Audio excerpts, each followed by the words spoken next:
bid you welcome. Hope you enjoy the show.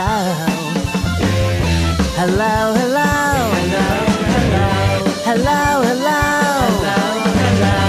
Claim your fortune, tell me what you've been told. Hello, hello, hello, hello, hello, hello, hello, hello. Hello, hello, hello, hello, hello, hello, hello.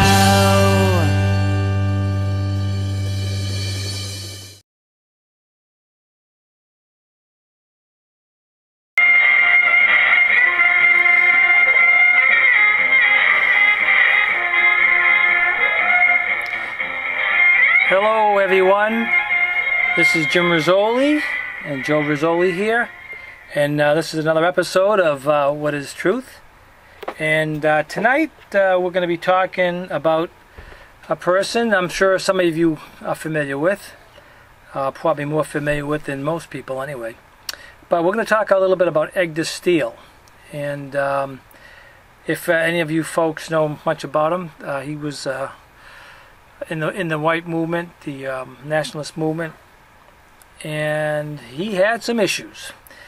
And we're gonna talk a little bit about him tonight. Joe, you can start off with what you have on maybe some history about him, and we'll go from there. Do we have the audio? No.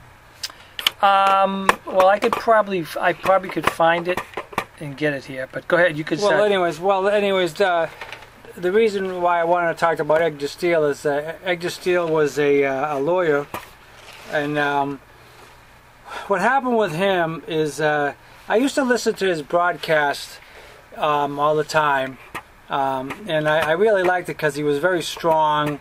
In a sense, for the white cause, he was strong.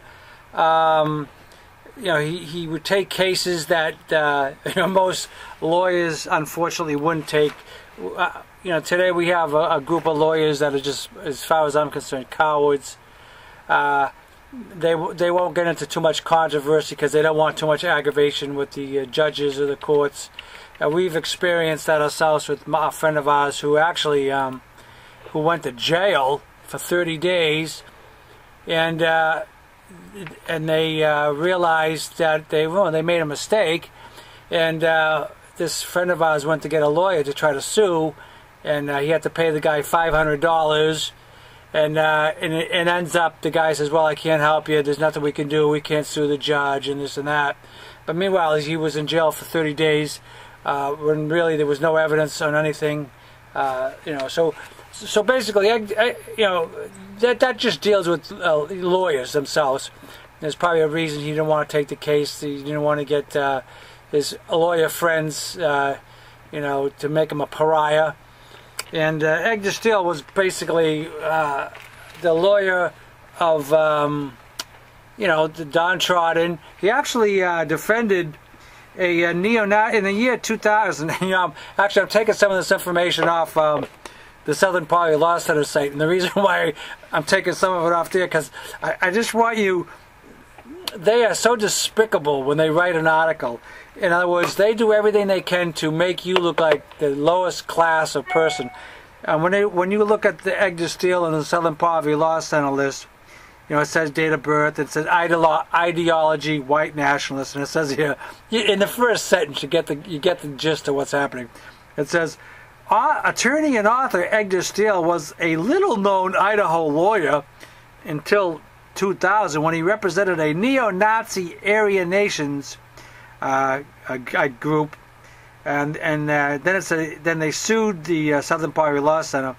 Of course, they said they lost, and so this basic article is just coming out basically defaming him. But one thing that Edgar Steel was good at, he realized the Jewish problem in the world, in the United States, and he was in no small way did he talked about it. Let me tell you, and in fact he had a website called conspiracypenpal.com, and this is what he wrote. well, he I don't want to go into. I really don't want to read this article because I don't like the way they write it.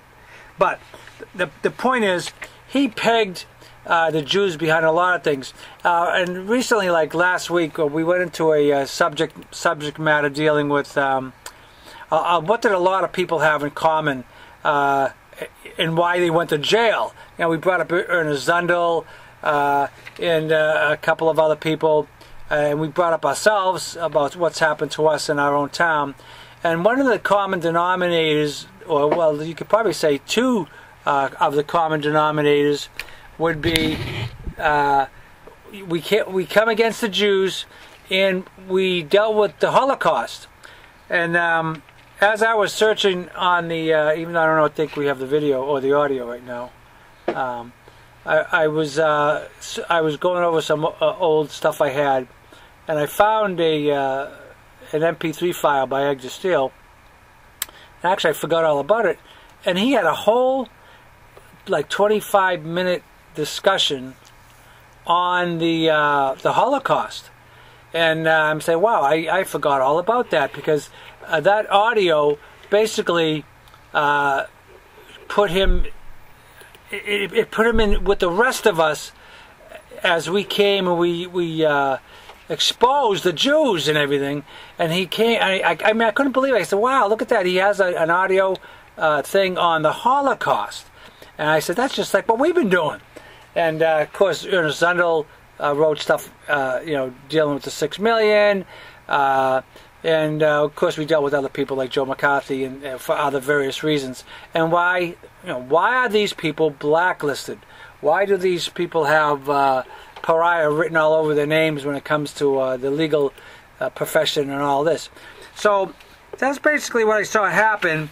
And what happened with Edgar Steel, like I said, he defended the people that most people wouldn't defend. And he was very strong about it. His website, he had a website that was, he had like every I don't know if it was weekly or I forget because this is a while ago. He would talk about certain issues, blacks, this, that, racism. He wrote a book called Defense of Racism that was well known. And we don't have that, do we? We don't have any audio of that, of the thing he gave. No, not right now. So what happened with Edgar Steel? I guess you could say, like just with even with Zundel, I mean, I'm not using this in a bad way. He thought he was indivisible or whatever, and nobody could get at him. And Zundel felt the same way, I guess, too. But the Jews always find a way to get at somebody. Now, what happened with Edgar Steel was he had a guy that was working on his house, and that he was paying to work on his house. And apparently this man put a bomb on his wife's car. And so what happened was, I guess when she went to bring the car to get it fixed, they looked at him and they said, "Hey, you got this thing hanging on your car here," and apparently it didn't work or didn't go off or something. So what happened is, through all this investigation and all that, they said that Edgar Steel is the one that paid this guy to put the bomb in the car. So this is what the whole court case was about. And he basically was set up, and so it wasn't a good thing. The court case went on, and they brought up, emails that he had to certain people, and and they put the guy in jail, and so that was the situation. So that was June, and he was arrested in June 11th, 2010. Mm-hmm. And he was arrested for a suspicion of intent to arrange for the murder of his wife and mother-in-law. Yeah. And plus also that fellow that was working on his house, I guess he stole some money from. I think that had something to do with it. Like he had in the house, he had the guy make a place so he could put some of his money or silver or something like that, and that's what he did. And then this guy ended up stealing it, I guess.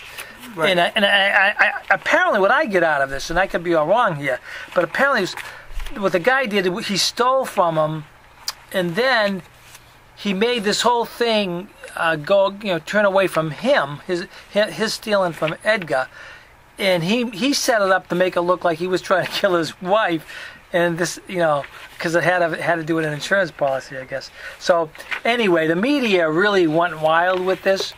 And if you look at any of the media content about it, you're gonna really think that Edgar Steel was a monster, and that he wanted to kill his wife and this and that. And you can continue on with what you have. Well, this is some stuff that I got off a website called Well, no, it's not called it. Yes, it's called Freedom in Our Time blogspot.com.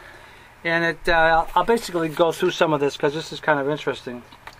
It says, when Edgar Steel was told on the morning of June 10th, 2010, that his wife Sydney had been killed when her SUV was run off the road in Oregon, his first reaction, understandably, was shock.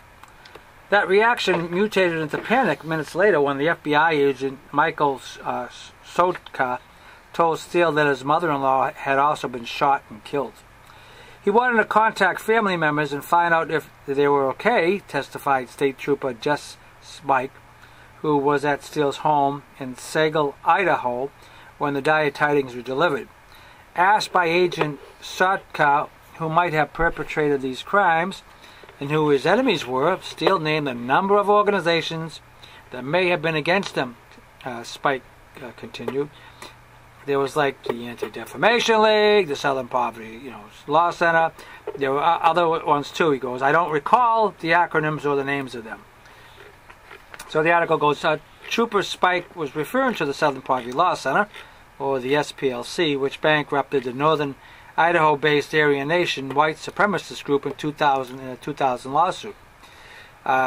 Steel, the controversial lawyer who described himself as the attorney for the damned, had represented the Aryan Nation in court, thereby earning the abiding enemy of the SPLC and its allies, including the Anti-Defamation League, both of which are quasi-private affiliates of the Homeland Security apparatus. See, this article is an article you like to read because this article tells you where everybody stands. It's not like the Southern Poverty Law Center's article. I mean, this is basically telling you where these people stand. It said here, in addition to his legal work, Steel was a polemist on behalf of worldview that can fairly be characterized as white supremacist. The author of the book entitled Defense of Racism, Steel disavowed aggressive violence. This wasn't true, at least, of some of his detractors. Prior to June 10, 2012, Edgar Steel had received death threats that the FBI had traced back to the so-called Jewish Defense League, which had been implicated in more than about a dozen terrorist incidents in the United States. That wasn't a funny... the organizations that come after you that accuse you of hate and this and that, according to this and according to his lifestyle too, Edgar Steel didn't believe in violence to any group or any people. Yet, the Jewish Defense League, it says, was implicated in more than a dozen terrorist incidents in the United States. So just think of this.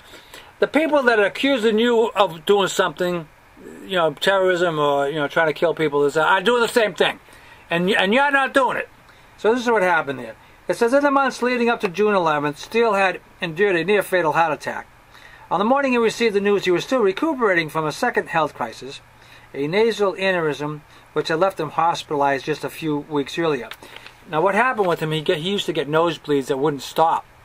And there was, that used to happen with my dad. But he had, a problem with that too, so he had some health issues. So he was pretty fragile condition. I mean, if he's bleeding blood, he's probably very weak too. Well, he looks like he was anemic. Oh yeah, because that's what happens. If you bleed a lot, you get anemia. Yeah, he was white. He looked white. So he was pretty fragile condition as horrible news accumulated suggestion that his enemies were laying siege to his family. But that wasn't the final shock he was to endure on that crowded morning. Agent Sotka suddenly announced, "Your wife is not dead. You're under arrest." Oh my God! Can you believe that? As Sotka hauled the stunned and shaken Steele from his home, the FBI agent accounted Dr. Alan Banks, a local biochemist family friend, who had arrived that morning to help Steele haul a load of lumber from the Home Depot in nearby Courier d'Alene. Brandishing a recorder, Sotka triumphantly told Banks, "We've got everything we need right here." A few hours after being led to believe that his wife and mother-in-law had been murdered, Steele was charged with hiring a local handyman named Larry Fairfax to kill him. So this is the guy. This is the man. Larry Fairfax was the guy that was the carpenter, and he did work in the house, and he supposedly did the work where Steele supposedly hid silver. I think it was silver and gold. I'm not sure if it was both or one or the other, which we'll probably find out in this article too. It says that Trooper Spike would later admit in court that there was nothing in the June 11th conversation that indicated Steele's guilt. The elaborate fiction created by Sotka was a ruse intended to get Steele to incriminate himself. Of course, this is typical of the police, the state police. Imagine they come in, they lie. Can you imagine somebody telling you that your wife or somebody died in your family, trying to get you to admit something? What a bunch of scumbags. Well, anyways, that's the way the police work. They really, the police have degenerated. I don't have enough to say negative sometimes. So anyways, he said he tried to incriminate him. He says, rather than reacting to a confession or a critical disclosure by Steele, Sotka arrested him when it became clear that he wasn't going to crack. Trooper Spike recounted on the witness stand, as it happens, within 4 days of arresting Steele, the FBI had a confession from a suspect who admitted to placing the pipe bomb on the automobile Steele drove to Oregon City to visit her cancer-stricken mother, Larry Fairfax himself, who had reportedly carried out the plot with unnamed accomplices. The bomb was accidentally discovered when Mr. Steele took the van to a Jiffy Lube, and Fairfax, who was told, approached the FBI on June 9th to report that Steele had hired him to murder his wife and mother-in-law, and he hadn't disclosed the existence of the pipe bomb.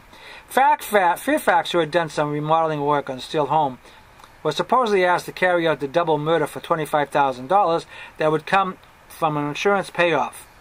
Fairfax wasn't aware that Steele had canceled his wife's insurance policy 2 years earlier. This arrangement was supposedly made on May 27th, just a few weeks after Steele had been hospitalized for a second life-threatening aneurysm.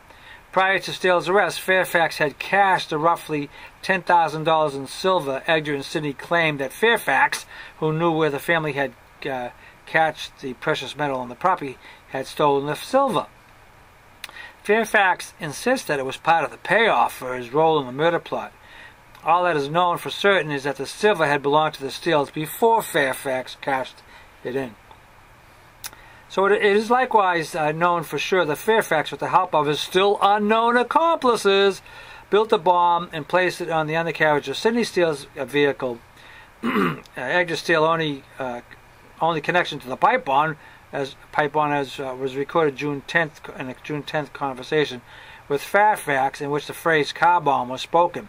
Fairfax and the FBI insisted that the conversation made reference to an earlier unrecorded agreement between the two of them that Fairfax would kill Sidney and her ailing mother. Now notice, unrecorded agreement. See, this wasn't on tape. When you go through this, you just see that this is just one big, to me, and to a lot of others, and to Sidney Steele herself, one big setup. So, anyways, during the testimony in Edgar's trial, Agent Sotka admitted that the FBI had given Fairfax and James Mahar $500 and that we decided to send Mr. Fairfax over to Portland in case Mr. Steele asked for a phone call from him. That call, according to Agent Sotka, was intended to be Steele's alibi, proving he was nowhere near the scene of the crime when it occurred. A stronger case can be made that this call was designed to be the finishing touch on the frame the feds had constructed to entrap Steel.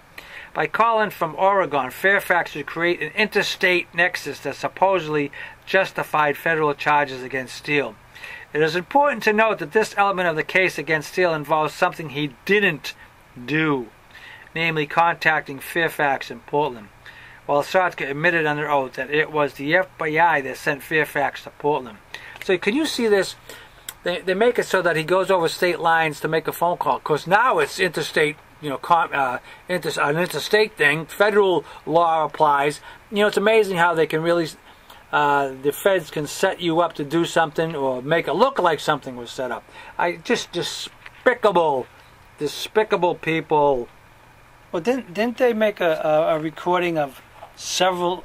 That's something. And then what they did is Yeah. they took his voice. Right.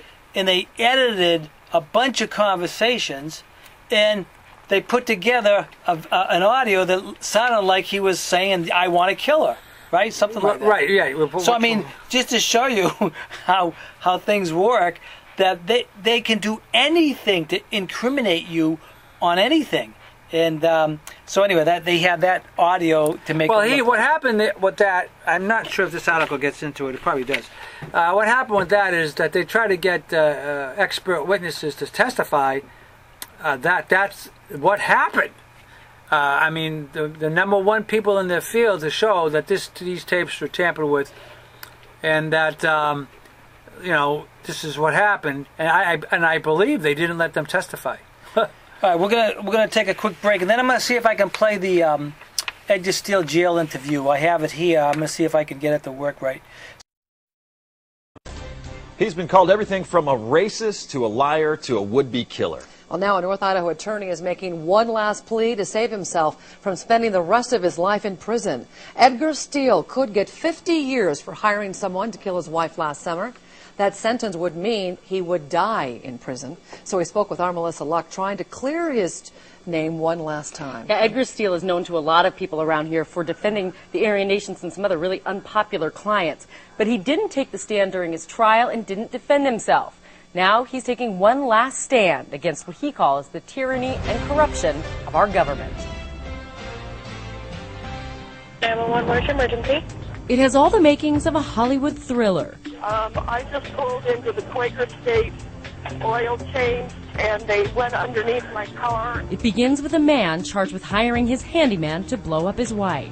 And they were going to do an oil change, and they had found a pipe bomb on my car. We have a car coming to be serviced, and it looks like they have a pipe bomb underneath the car. Prosecutors say not only did they find the bomb, they have Edgar Steel on tape, offering handyman Larry Fairfax money to make the hit. It didn't take a jury long to convict Steel. Now he's awaiting a sentence that could put him away for life. To be here is a shock,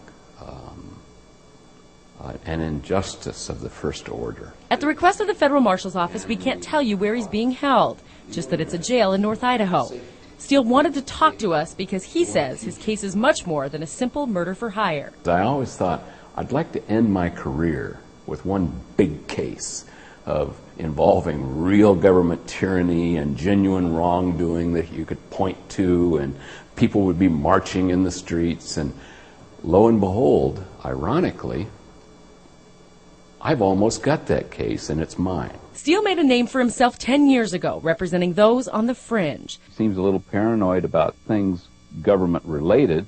The Magookin family, whose children held government agents at bay for days with guns and guard dogs. Then the Aryan Nations, in the case that bankrupted the movement. You can't talk about Steel without talking about his views on race.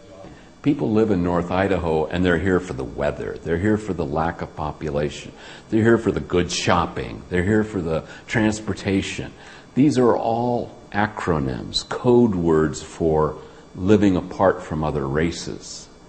I don't use those code words. I just say I prefer to have my family living someplace where the neighborhood isn't riddled with the crime that comes with Mexicans and blacks living all around you.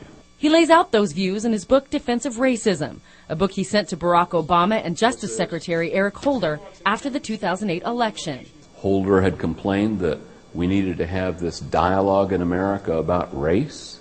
So I sent it to both of them with a note saying, I've been trying to have this dialogue for years. Here's my book. Did I annoy them with that? Is that what started all this, perhaps? I don't know. And by this, he means the corruption and conspiracy he says led to his arrest. He believes Fairfax, a man he calls an oafish North Idaho handyman, stole silver from him, then placed pipe bombs under his car to kill him. When the plot didn't work, Steel says Fairfax had an ace in the hole. I had told him about my difficulties politically with the ADL, with the SPLC, with the FBI. He knew about all this. All he had to do was make one phone call in order to be drafted into a scheme to put me down. You're giving Larry Fairfax a lot of credit for brains. But you've called him oafish as well. I don't mean to do that. He's shrewd like a weasel. Okay? Not real bright, but shrewd and conniving. And he says the tapes ordering the hit were doctored, made to sound like him, or spliced together from other recordings of Steel found online. This would take a lot of resources. What makes you so important to them that they would do this? I've asked that question myself repeatedly. I didn't think I was very important. But they've been taking out the leaders of what we call the movement in America for years. And they're almost all gone to prison or dead. And now they're down to the second tier guys, and I'm one of those guys. At the time that Mr. Steel was arrested in this case, I didn't know who Edgar Steel was. At the time the FBI brought the case to our Coeur d'Alene branch manager's office, she was unaware of who Edgar Steel was. We simply didn't know who he was until we received allegations that he was involved in criminal conduct. U.S. Attorney Wendy Olson disputes every allegation of misconduct put forth by Edgar Steel, including his contention that the government wants him put away because of who he is, an outspoken white separatist, not what he's accused of doing. Here we got a case with no victim, no damage, and we've got a confessed perp serving his time in jail, and they want to lay 60 years on me. What's wrong with that picture? There's something else going on. He was attempting, according to the evidence that was introduced at trial and the jury's verdict, to find someone to kill his wife. We will always treat those crimes seriously. We have treated murder for hire cases seriously in this district throughout the time I've been with the U.S. Attorney's Office. And what about his wife? Steel still wears his wedding ring and talks to Cindy every day. He says her loyalty proves he'd never want her dead. My wife is a sweetheart, a heart of gold. Every time I see her, my heart leaps up. She's my buddy, my partner, my lover, my co-worker. She's a part of me. I can't imagine life without her. But that's a reality he may need to get used to. At my age, 10 years in prison is a death sentence. It doesn't matter what they give me. It's all, hell, give me 1,000 years, Judge. Put me in the Guinness Book of World Records. It doesn't matter to me. Steel says he's not sure how far up the government corruption goes, just that it's time America knew what he's been warning about for years. He points to the Occupy Wall Street movement as citizens rising up to take back their country. He's asked a judge to give him a new trial and says he can win, with new prosecutors, a new defense lawyer, and a new judge. Do you think the judge is corrupt in this case? I can't say that. I mean, I'm not allowed to say that. It would literally be illegal for me to say that. He's certainly been guilty of several cases of judicial misconduct. And remember what Steel said about ending his career with that one big case? I asked him, is he turning a simple criminal matter into something much bigger? Steel says he doesn't have to. The government already has. Why would they come after me? They go after people all the time. You just don't believe it. You think, my government wouldn't do that. My government wouldn't hurt my fellow citizens. Wrong. And Edgar Steel's attorneys have asked the U.S. Supreme Court to intervene, saying his rights were violated when federal agents listened in on his phone calls, then used it against him at trial. They've asked to have his sentencing put on hold until the justices consider it. That request just yesterday was denied, so he will be sentenced next Wednesday in Coeur d'Alene. Oh, great story. Compelling interview. And to this day, his wife Cindy still supports him. That's right. Even just after my 5 o'clock preview of the story, I got an email from Cindy Steele. It's extensive. We're going to put it all on our website. She says, when they wrongly sentenced my husband, they are wrongly sentencing me and depriving me of the rest of my life with my husband, destroying a family that was happy, solid, and loving before his wrongful arrest. We are going to be accused of splicing this interview to make it look a certain way. Because of that, we have put the entire interview on our website. You can watch it. That's at KXLY.com. All right, Blue. Thanks so much. All right, so anyway, that was a little interview with him. There's also one here with his wife. Let me see if I can get this to work.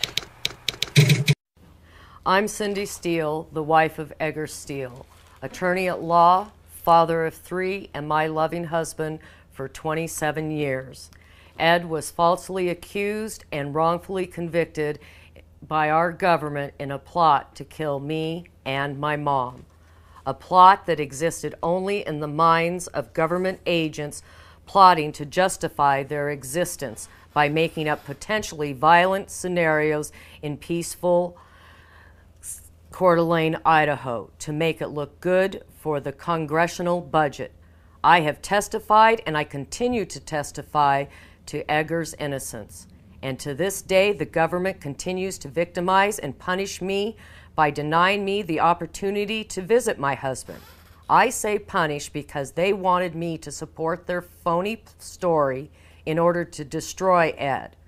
But when you are up close and personal, you can see through it. I know I did. Ed was not liked by the government because he spoke out against the tyranny, so they cleverly decided to accuse him of a crime that never happened in order to punish him for exercising freedom of speech. As if a 50-year sentence, which is a death sentence by time served, is not bad enough for crimes he did not commit, they will not allow me to visit Ed in prison because they say I, a small woman, am a threat to their guards. As you might imagine, it is deeply disturbing to me that my husband said in a speech that the system eventually would silence and dispense with him. His main thesis was equal rights for all and special rights for none. But our government is filled with people who advocate special rights for themselves. Ed's adherence to the creed of equal rights has cost him everything: his life, liberty, and property. For his trouble in patriotically defending all Americans' constitutional rights to free speech, his prophetic words have become reality. They have now silenced and dispensed with him in an unlawful and immoral scheme played out in 2010 and 2011. On June 11, 2010, the government injected fear into the lives of my entire family when they falsely arrested Ed on fabricated charges. These charges were so flimsy that it took nearly 3 weeks and multiple changes of the government's story before they found one they thought would stand up in court. To this day, none of these stories, including the ones told at trial by perjury, under oath, were the truth. All this because my husband was willing to speak out against injustices Americans were facing at the hands of our own government. You may not know it, but in 2000, when Edgar was defending the freedom of speech of a group, each member of my family, even my children as young as 9 years old, received personal death threats from one of the many government-protected organizations. Ed and the entire family was targeted because he persisted in speaking out and volunteering, unselfishly by offering his time and legal skills to the poor and disenfranchised. He was always a spokesman against injustice by private organizations or government, and at the time of his arrest, he was researching to write a book exposing international human sex trafficking. Edgar became known as the attorney for the damned because he took on cases for people deemed to be politically incorrect. That is, those people who themselves were demonized by the government and its puppet press. He took on such cases because he believed in everyone's right to competent representation. He opposed the government when it brought false charges against innocent people in order to promote its agenda of political correctness and conformity. And these cases gave him a forum to educate the public that the government is trying to destroy the American way of life. In my husband's case, this is how the government obtained a conviction. They fabricated evidence, used police brutality, suborned perjury, including an FBI agent committing perjury, hid exculpatory evidence, intimidated witnesses, presented false confession, violated Ed's attorney-client privileges, prosecuted the defense attorney so that he wouldn't defend Ed, and used a corrupt judge who repeatedly disallowed evidence that, as he said, would make the government look bad. The government was very clever in holding back the indictment of Ed's defense attorney, secretly using it to blackmail him to sabotaging Ed's defense. The government intentionally put Ed's attorney, Robert McAllister, in a position of irreconcilable conflict of interest, wherein he was forced to choose to save his own hide by sabotaging Ed's defense instead of running the very risk of decades in prison himself, an impossible situation which resulted in Ed's conviction. This is the same government that failed to warn anybody about a pipe bomb strapped to my car. A bomb the FBI and prosecutor had information about for at least 6 days, but was only discovered because I stopped for an oil change on my car on my way to the federal courthouse. 4 days after my husband's false arrest on these trumped-up charges, I was on my way to the federal courthouse in Coeur d'Alene, Idaho, when I stopped for this oil change and found the bomb. The admitted pipe bomber, the so-called confidential source of this murder for hire plot, got a soft deal for lying, stealing, and attempting to murder me. He also got away with $45,000 of silver savings stolen from my husband and I, which the government allowed him to keep as his payoff for acting as their false witness. Sadly, as horrible as this has been for me, and it's not just about what happened to me and my family. This is also about how the government is committing the same criminal acts to lots of other people across America. It's a sad state of affairs when our legal system allows our government to go to extreme lengths to silence people that speak out against it. It is about how elements in the government are carrying out the silence coup to which Ed so often referred, a takeover of the American system by the banking industrial government complex at the complete expense of our freedoms, and I hate to say it, but you may be next.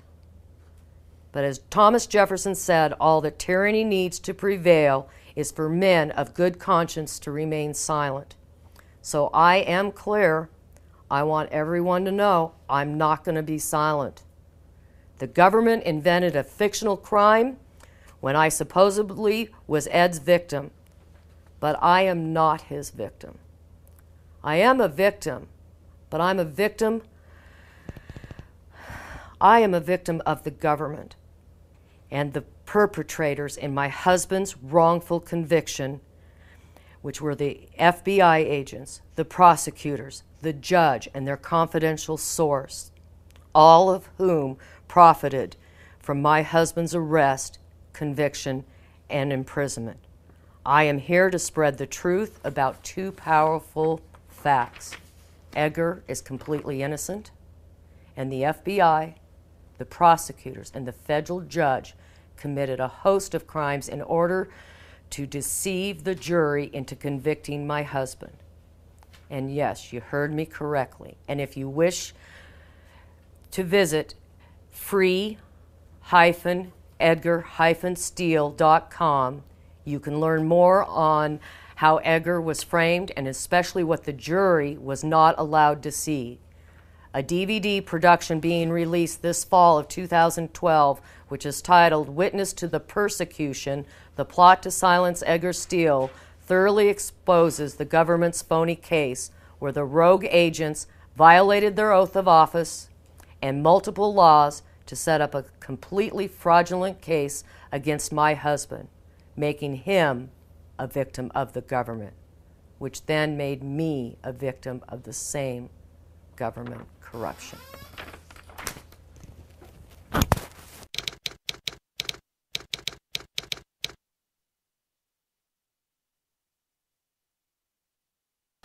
Okay, well anyway, that was, I thought that was good because she really summed it up there. And she even talked about the website and everything there.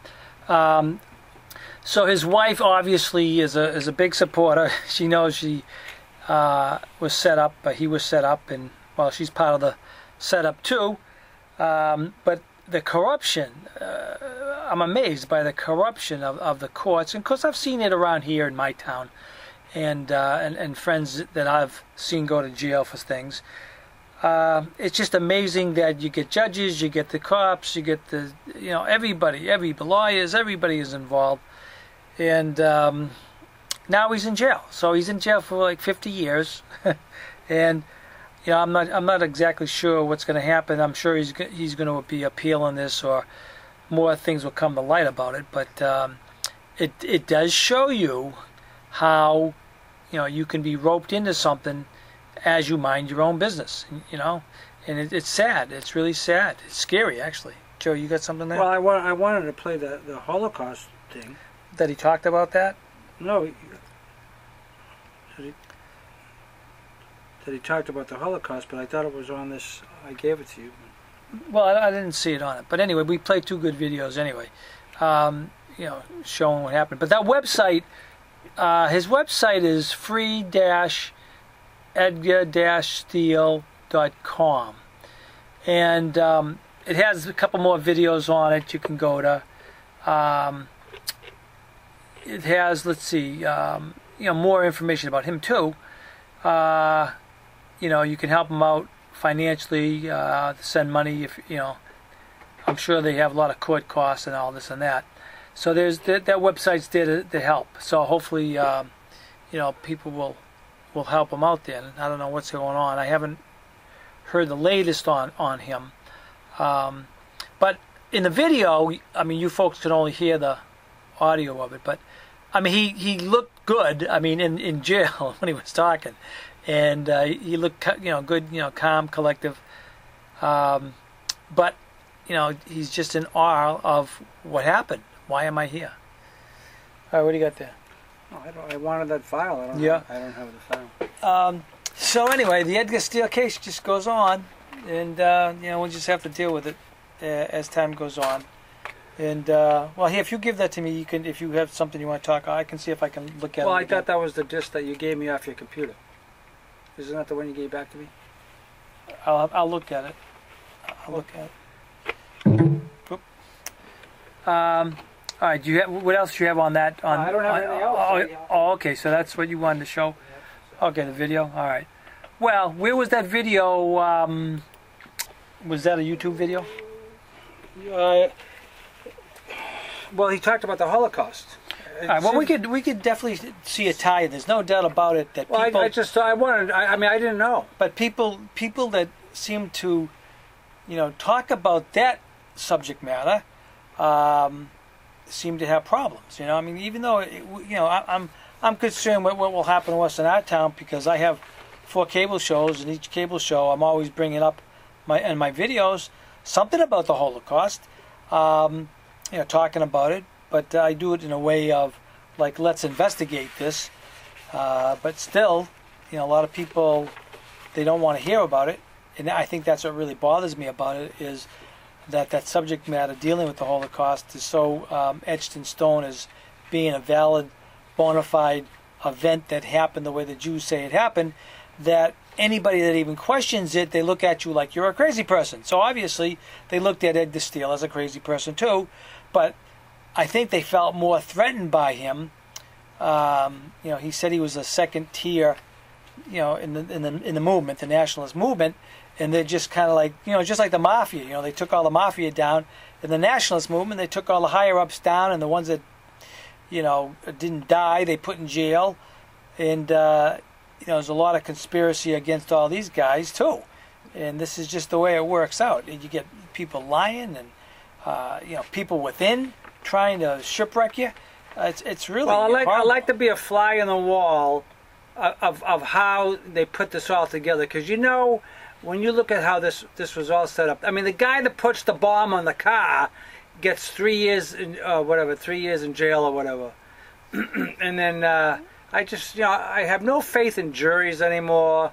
Well, people feel that if you go before a judge or a jury, what's the best? And it's like, I don't know. I think a lot of these juries, the people on them are nutty. I mean, they're just kind of screwball. I mean, what do you do? Because they're just a product of the system. The brainwashed system out there. And of course, the judges, it's one person makes the decision, and if they're corrupt, then things are going to happen with that. So, not a pleasant situation at all. Horrible situation, if you ask me. So, well, I just think it's nice that his wife is still is and remember, this is the bomb that was supposed to kill her and her mother-in-law, and yet she's standing by him, and I think that's terrific. I mean, I really do. I think that's terrific, and and she continues. What I think another thing that bothers me too is that they want to shove this guy as far into prison so nobody even touches him. I mean, I'm just surprised they even let the news team interview him. I mean, that's amazing, huh? I mean, they just want to get these people out of the way. They can't kill them, so they got to put them in prison. And then how is the man going to talk or discuss anything that happened to him? It's really, when you think of being an American now, what is being an American? You are listening. What is being an American? And it's a real sad state of affairs that anybody can be snatched and accused of something. They can set you up and plan everything perfectly. I mean, to making the phone call come from out of state lines. Oh, they got their little thing there. Well, they probably met for weeks setting this thing up to make sure that it went down the way it did. I mean, you couldn't get a better setup, especially when you have the FBI. The FBI is a funny organization. It's like you think they're here to protect the people, but they're here not to protect people. They're here to protect certain things, organizations, or in this case here, you would think that the Jews had some sort of something. They did something here with the FBI to get them on this case. I mean, I know by experience dealing with the FBI, so I know how it works. But it's not a pleasant situation. Well, I mean, they're talking about some of the conversations weren't even heard. I mean, I don't understand how they found him guilty. I don't get it. Well, I'd like to read that transcript. It would have been interesting to see what the transcript of that trial was. Mm-hmm. I mean, it would have been. I suppose I can get it somewhere online. I just haven't done it. But anyway, that's what else you got? Well, I mean, here's the guy. This guy, Dr. George Papiam, a forensic scientist who served as an expert witness and law enforcement consultant for several decades. He detected numerous transients and other abnormalities. By one count, roughly 300 of them in the pretrial version of the FBI recordings. He said he concluded there was a reasonable degree of scientific probability the recordings do not represent a true and valid representation of reality, and they are unreliable. The assessment, and of course that was in quotes. Now it says the assessment provides ample, if not unassailable, grounds for reasonable doubt, especially in light of Dr. Papiam's credentials.